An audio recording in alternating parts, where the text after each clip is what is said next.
Police কর্মকর্তার নেতৃত্বে ঢাকায় ডাকাতি। পরিদর্শক পদমর্যাদার একজন পুলিশ কর্মকর্তার বিরুদ্ধে ডাকাতি করার অভিযোগ পাওয়া গেছে। রাজধানীর তেজগাঁও শিল্পাঞ্চল থানায় ডাকাতির মামলায় গ্রেপ্তার হয় ওই পুলিশ কর্মকর্তা এখন কারাগারে আছেন। তেজগাঁও শিল্পাঞ্চল থানা পুলিশ ঢাকার আদালতকে জানিয়েছে, ডাকাতি মামলার ১ নম্বর আসামি হলেন হুমায়ুন কবির।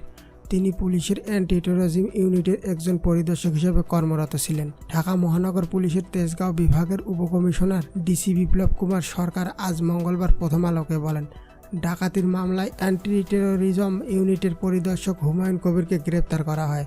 আদালতের আদেশে তিনি কারাগারে আছেন। তবে পুলিশ কর্মকর্তা হুমায়ুন কবিরের আইনজীবী লিখিতভাবে আদালতের কাছে দাবি করেছেন, ডাকাতির ঘটনার সঙ্গে হুমায়ুন কবির জড়িত নন, তাকে ষড়যন্ত্র করে এ মামলায় জড়ানো হয়েছে।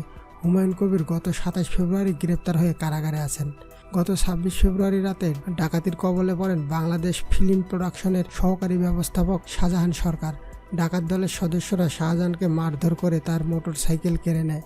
একই সঙ্গে এটিএম কার্ডের গোপন পিন নম্বর এবং বিকাশের গোপন পিন নম্বর জেনে নেয় ডাকাতেরা। এই ঘটনায় শাহজাহান সরকার বাদী হয়ে তেজগাঁও শিল্পাঞ্চল থানায় অজ্ঞাতনামা ব্যক্তিদের আসামি করে মামলা করেন। মামলায় শাহজাহান সরকার অভিযোগ করেন, সেদিন রাত ১২টা ১০ নিজের মোটর সাইকেলে করে পুলিশ প্লাজা থেকে মহাখালীর উদ্দেশ্যে রওনা হন। রাত ১২টা ১৫ লিংক রোডের শান্তা ওয়েস্টার্ন টাওয়ারের সামনে এলে এক লোক তাকে থামার জন্য নির্দেশ দেন।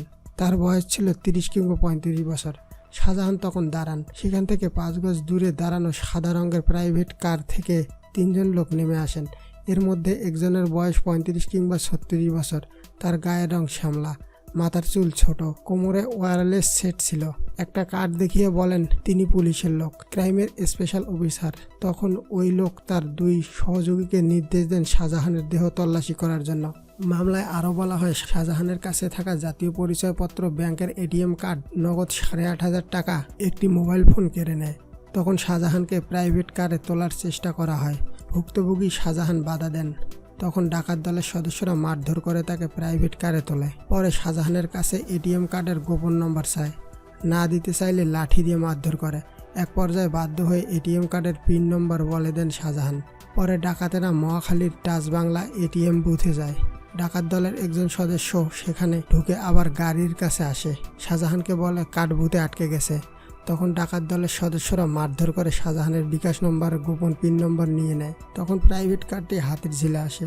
বিকাশ নম্বর থেকে ২৫০০ টাকা নিয়ে নেয়। হাতির ঝিলে গাড়ি থেমে নামিয়ে ডাকাত দলের সদস্যরা শাহজাহানকে হুমকি দিয়ে বলে, সোজা মতো বাড়ি যাবি, কোথাও কোনো সাউন্ড করবি না, সাউন্ড করলে তোকে শেষ করে দেব। রাত বাজে তখন ২টা ৩০। শাহজাহান সরকার বলেন, ডাকাত দলের সদস্যরা মোটর সাইকেল নিয়ে চলে যায়। পুলিশ পরিচয় দিয়ে ডাকাতি করে। ডাকাত দলের সদস্যদের বয়স ২৫ থেকে ৩৮ বছরের মধ্যে।